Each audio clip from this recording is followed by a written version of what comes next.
Hello guys and welcome back to my YouTube channel. In this video tutorial I will show you how to fix controller or gamepad not working in Tears of Metal game.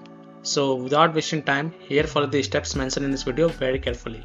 So the first fix is to enable disable Steam input. So open Steam, go to library, right click on Tears of Metal game, then click on properties, then go to the controller tab and here first select the disable Steam input and then launch the game and check your problem is solved or not. If not, then again go to the game properties, go to controller tab and this time select enable Steam input and then relaunch the game and check if the controller or gamepad is working or not. Fix 2 is to disable the third party game controllers and unplug additional peripherals. So other peripherals on your PC like third party game controllers or any plug peripherals such as USB devices, pen drive, phone, camera or additional controllers, display, mouse, keyboard might conflict with the game. So remove such peripherals and then check if it fixes the problem or not. Fix 3. Check if controller is properly connected.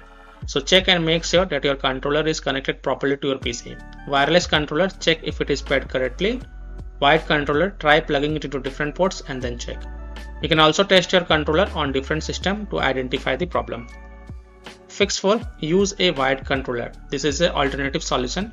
Maybe game have some bugs or glitches at present and your wireless controller is not working. So if you have a wired controller, then connect it and then play the game as of now. Fix 5. Press the Alt plus Enter keys. So try pressing the Alt plus Enter keys on your keyboard.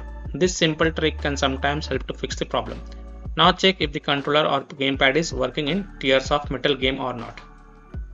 Fix 6 to restart Steam or restart your PC. So close the Steam from Task Manager, then relaunch Steam and then launch Tears of Metal game and check.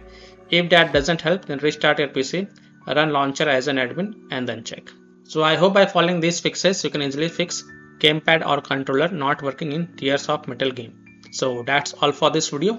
If this video helped you, then please like and subscribe to my channel, share this video and hit the bell icon to get the latest updates. Thank you.